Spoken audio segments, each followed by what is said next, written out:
I'm sure that the provisions of Constitution 2010 on multi-party democracy remain respected. Yesterday, Kenyans and the world witnessed a rogue regime's attempt to silence the voice and violate the freedoms of our brother Maina Njenga that are assured under our Constitution. In spite of the tear gas lobbed at them, you heard the freedom song sung at the DCI headquarters on Kiambu Road. I quote, and because I tried to get a quick translation, notice I can pick 90% of Kikuyu, because Mwangiria, ikiongea Kikamba unasikia yote, ikiongea Kikuyu nasema, this is how it went. Mount Kenya belongs to the warriors. You will not confuse us anymore. Our brothers and sisters from the mountain are loudly and clearly stating, enough is enough. On Wednesday, we suspended the bipartisan talks, in fact agreed with senior counsel, my learned brother, Otienda Molo, who is in the house. I think Kenyans will want to see Otienda Molo, who is leading the team here of very able negotiators, absolutely able. We gave them our team A, wakatupatia under 17. There's my brother Posing, who is, as you heard, the leader of KUP and member all the way from West Pokot. And of course we have also some of the other members there, your own Senator Wambua Kiyo. Did I see Kitui Senator? He's right there. Himself a renowned journalist. And of course, Abel, my young learned junior brother, Edwin Sifuna, Senator for Nairobi. And I think I saw of course the minority leader in the Senate, Senator from Kilifi. He's not sitting in that committee, but I saw him. Welcome so much, our brother, all the way from Kilifi. And others whom I think our party leader may want to introduce.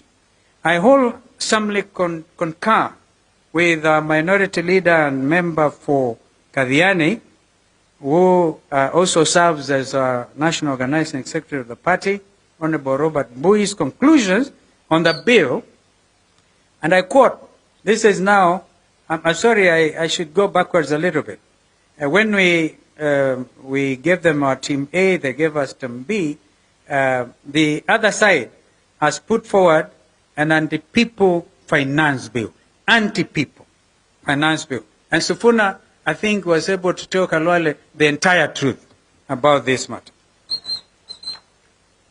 Measures proposed include raising the gross sales tax from 1% to 3%, doubling the rate of value-added tax, VAT, applied on petroleum products from the existing 8% to 16%, 100% increase, and applying various excise duties, including an increase from 12% to 15% on money transfer services, and a new one on milk and sugar, maziwa na sukari.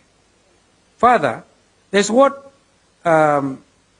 can only be called the Ghost National Housing Development Fund, statutory deduction of 3% of gross earnings. Even their peers could not even stand before the Committee of Parliament to justify that. Therefore, I wholeheartedly concur when Robert Mbui said, I have never seen such a vicious attempt to turn Kenyans into paupers. So what happened to the clarion call of Mamambogas and Bodabodas? Indeed, the hustler nation. If you buy a copy of my book, you will then be able to know whether your party leader is a hustler or not. Because a time has come when we must call a spade a spade. If you know where Sekuru is, it can only take the grace of God for one like me to stand before you and talk to you today. Wow. So, while in Azimio, and I want to conclude, One Kenya feel pain to remind Kenyans that we continually spoke of false prophets. Within quotes will come in to you in sheep's clothing, but are inwardly ferocious wolves. Paraphrasing the Gospel of Matthew chapter 7 at verses 15. It is day by day becoming patently clear that Kenya Kwanza lied to this land. The finance bill is a clear affirmation of their falsehoods, and we ask all members of parliament, regardless of their coalition affiliation, to stand with the people of Kenya and reject the bill in its totality, line by line. We will push for an open vote where one's name is called out and he or she openly affirms yes or no. Kenyans want to know whether you are with them or against them. Because this is a matter so basic. Either we are going to achieve Vision 2030 or we are going to completely ruin the future of this country through impossible taxation. We too ask unions and other organizations to remit rejection memoranda on the anti-Kenyan proposition. This is our appointed time to make a difference. And today here in Yatta, under the Yatta Ukambani Sun, we ask all Kenyans to join in the noble cause of political and economic liberation of our country. I thank you. May God bless Kenya.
Thank you. Namukuwa kiadhi ke kuote keteu. Wiper. Wiper. This is a collective effort. Bunge la wananchi